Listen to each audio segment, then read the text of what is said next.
Salut les taureaux et bienvenue dans cette vidéo pour le mois de mai 2022. Un mois qui va être particulièrement important pour vous où est-ce qu'il y a beaucoup de transits très importants qui se passent dans des endroits forts de votre carte. Donc, principalement pour vous, ça va se jouer au niveau de votre personnalité dans la maison 1, votre maison d'ascendant, mais aussi ça va vous aider à avoir des prises de conscience au niveau de vos potentialités aussi et de voir comment est-ce que vous pouvez utiliser vos ressources internes pour agir de manière juste pour vous. Aussi, il se peut qu'il y ait un certain relâchement ou un lâcher-prise au niveau des relations. Salut, moi c'est Gabriel, je suis astrologue et ensemble je propose qu'on regarde un petit peu qu'est-ce qui se prépare pour nous pour le mois d'avril. Je fais des vidéos comme ça à chaque semaine où est-ce qu'on se permet de regarder un peu les transits ensemble et voir comment ça peut venir jouer sur nous et surtout comment est-ce qu'on peut se permettre de naviguer ça au mieux possible pour soi. J'offre également des consultations en privé, donc si ça t'intéresse de travailler de façon plus personnalisée avec moi, je t'invite à aller voir dans la barre de description, il y a toutes les infos qui sont là, où est-ce que tu vas pouvoir prendre rendez-vous. C'est déjà ouvert pour le mois d'avril et pour le mois de mai en entier. Alors, on débute du 4 au 6 mai avec le Soleil qui va faire sa conjonction avec Uranus en Taureau. Donc ici, c'est des surprises à prévoir. Il y a une certaine déstabilisation qui peut se faire ressentir également.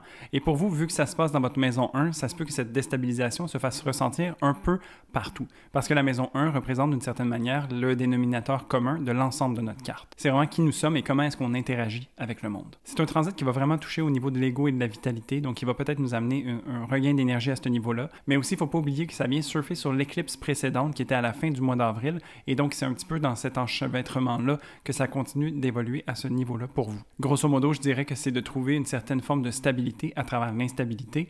Je sais que c'est pas nécessairement la chose la plus facile ou la plus aisée, surtout pour une énergie fixe comme celle des taureaux, mais je crois que c'est pour nous permettre de grandir et nous permettre de voir les choses de manière différente. Ensuite, le 10 mai, on a Mercure qui devient rétrograde dans le signe des Gémeaux.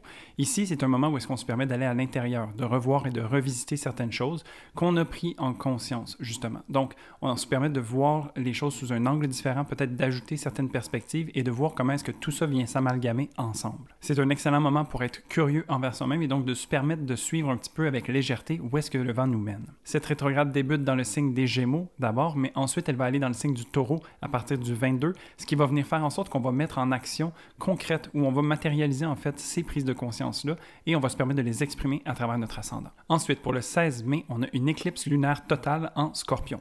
Donc ici, c'est un moment où est-ce qu'on peut vivre une fin. Donc ici, c'est un moment où est-ce qu'on va pouvoir vivre une fin surprenante et potentiellement percutante. Parce qu'ici, c'est une éclipse, évidemment, et donc il y a beaucoup d'énergie chaotique qui est dans l'air. Cette lunaison peut nous apporter un certain relâchement au niveau émotionnel, mais aussi à se permettre, en fait, de crever l'abcès d'une certaine façon. Parce qu'on vient regarder les choses en face et on se permet de faire les actions nécessaires pour les résoudre. Cette lunaison est en chute, donc dans le signe du Scorpion, ce qui vient faire en sorte qu'on a un certain côté combatif aussi à vouloir faire avancer les choses. Donc c'est pour ça que l'image de crever un abcès peut vraiment être une bonne image où est-ce qu'on s'imagine que oui, ça peut faire mal sur le coup, mais c'est pour le mieux au long terme. Ce n'est pas nécessairement un bon moment pour manifester également, étant donné que les énergies sont très disparates. Ça peut être difficile ou compliqué de s'attendre à un résultat exact dans ces moments-là. Donc, c'est mieux de peut-être se laisser prendre par la lunaison en tant que telle et de vivre ce qui vient avec, sans nécessairement chercher à diriger ça dans une direction plutôt qu'une autre. Pour vous, ça se passe dans la maison 7, donc une maison assez importante qui parle de l'autre, et donc c'est peut-être ici le moment où est-ce qu'on peut s'imaginer qu'il y a une certaine fin qui peut se faire ressentir. Ça ne veut pas nécessairement dire que c'est une rupture, par exemple, mais peut-être que c'est la fin d'un chapitre, peut-être que c'est un renouveau, peut-être qu'on redéfinit en fait certains barèmes dans les relations qui font en sorte que peut-être qu'on se permet de s'exprimer ou de vivre ces relations-là de manière nouvelle. Ensuite, du 16 au 19 mai, on a Mars qui va faire sa conjonction avec Neptune en Poisson. Ici, Mars n'est pas le Mars que l'on connaît habituellement, qui est très fougueux et qui va vers l'avant. C'est un Mars qui a envie d'être beaucoup plus relax et posé, qui a envie en fait de voir comment est-ce que les choses se déroulent autour de lui. C'est un Mars qui peut se vivre aussi dans un certain désir d'évasion. D'une certaine façon, on manque de clarté et c'est peut-être un peu nébuleux. Donc, on peut se dire d'une certaine manière qu'on préfère être dans la réceptivité et dans l'attente plutôt que dans l'action provoquée. C'est un transit donc qui va nous amener à vraiment reconnecter avec ses tripes, potentiellement aussi se laisser inspirer en fait. Peut-être que c'est pas le moment d'agir exactement à ce moment-ci, mais ça peut nous amener certaines idées qui vont pouvoir germer plus tard. Donc, c'est de se laisser imprégner en fait et de voir comment est-ce que cette énergie-là va se manifester chez soi pour ensuite choisir de l'utiliser à bon escient. Pour vous, ça se passe dans la maison 11. Donc, c'est vraiment ici une question de s'enligner sur vos rêves et vos aspirations. C'est une maison tout à fait donnée pour se permettre de rêver justement et de se laisser inspirer.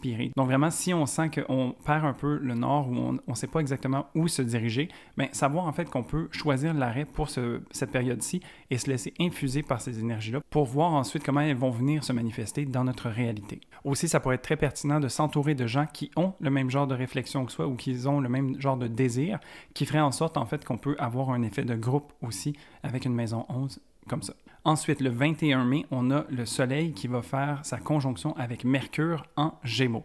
Donc ici, ça veut dire que c'est la mi-chemin de la rétrograde de Mercure. Ce qui veut dire que le Soleil vient purifier, vient offrir une clarté d'esprit, une lucidité à Mercure. Donc déjà que Mercure est dans le signe du Gémeaux et qui est très intelligent et qui est très vif d'esprit, on vient ici se vitaliser avec l'énergie du Soleil, ce qui vient nous donner un second souffle. On vient comprendre qu'est-ce qui se passe, comment est-ce que toutes ces réflexions-là ont été mises de l'avant et comment est-ce qu'on va être capable de faire quelque chose avec ça plus tard. Parce que je rappelle que la rétrograde de Mercure va aller jusque dans le Taureau, ce qui va venir amener un côté très concret, en fait, aux actions à prendre par rapport aux prises de conscience qui sont en train de se vivre en ce moment. Pour vous, ça se passe dans la maison 2. Donc, pour vous, vraiment, ça va être de voir comment est-ce que vous avez ces ressources à l'intérieur de vous, comment est-ce que vous avez peut-être l'envie de développer quelque chose de nouveau et comment est-ce que d'ajouter ça éventuellement à votre personnalité ou à la manière que vous avez d'interagir avec le monde pourrait vous amener à capitaliser sur des prises de conscience nouvelles. Ensuite, le 29 mai, on a Mars qui va rencontrer Jupiter dans le signe du Bélier. Donc ici, on a un Mars qui va être beaucoup plus fougueux, qui va avoir eu sa période de repos dans le Poisson et qui va maintenant se lancer dans son signe de domicile qui est le Bélier. Il vient rencontrer Jupiter également qui va venir empuissancer la force d'action de Mars et qui va lui donner beaucoup d'énergie. Donc ici, on a un Mars qui est très entreprenant, qui est très vif et déterminé, qui a envie d'avancer. Donc la pause est terminée en fait. Toutes les choses auxquelles on réfléchit et tout ça, ça vient avoir son besoin ou son désir d'action et on se permet d'avancer.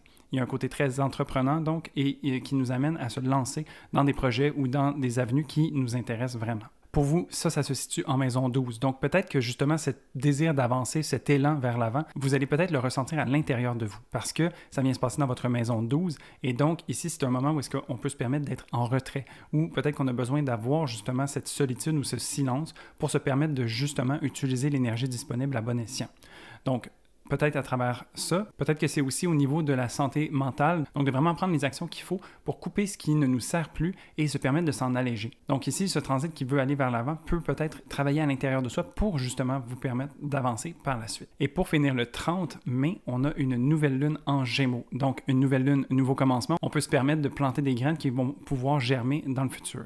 Ici, c'est une lunaison qui est maîtrisée par Mercure, qui est en pleine rétrograde et qui est également au carré de Saturne. Donc, il y a beaucoup de réflexion, de restructuration et justement, c'est beaucoup de prises de conscience qui se font ressentir. Ici, ça pourrait être un moment tout à fait justifié de prendre ces prises de conscience-là et de voir qu'est-ce qu'on a envie de faire avec. De quelle posture est-ce qu'on a envie de prendre, qu'est-ce qu'on a envie de lancer comme nouveau projet et de se permettre de mettre ça en terre pour voir en fait qu'est-ce que ça vient faire émerger chez soi. C'est également un excellent moment pour être curieux par rapport à soi-même et de découvrir un peu de quoi on est fait. Donc, de se permettre de naviguer à travers tout ça et de suivre un peu cette légèreté pour être tout à fait bénéfique. Pour vous, ça va se passer en maison 2. Donc, encore une fois, on reconnecte à ses habilités, ses talents, ses ressources, à voir qu'est-ce qui a besoin d'être développé. Puis, ça peut aussi se faire manifester au niveau de l'argent, de la rémunération que l'on gagne. Donc, ici, ça pourrait être aussi intéressant de peut-être lancer certains projets dans ce sens-là. Et donc voilà, somme toute un mois quand même assez intéressant où est-ce qu'il y a beaucoup de réflexion, mais en même temps, il y a beaucoup de désir de vouloir avancer. C'est sûr que c'est un mois qui va peut-être se faire ressentir à deux vitesses d'une certaine façon, où est-ce qu'on se sent un petit peu tourné vers l'intérieur, mais également vers l'extérieur. Et je crois que globalement, c'est un mois qui nous amène à vraiment suivre notre rythme et prendre les transits comme ils viennent. Donc se permettre d'être dans la meilleure posture possible pour en tirer le meilleur pour nous. En tout cas, moi, j'espère que ça va être un bon mois pour vous. Si vous savez déjà à quoi vous attendre ou qu'est-ce que vous prévoyez pour le mois de mai, vous pouvez me le laisser en commentaire. Je serais vraiment curieux de pouvoir échanger avec vous. Si tu as aimé cette vidéo, n'hésite pas à mettre un pouce et à t'abonner si ce n'est pas déjà fait. Comme ça, tu vas pouvoir voir ces vidéos arriver chez toi semaine après semaine. Je te souhaite donc un très bon mois de mai et je te dis à la prochaine pour un prochain horoscope. Salut!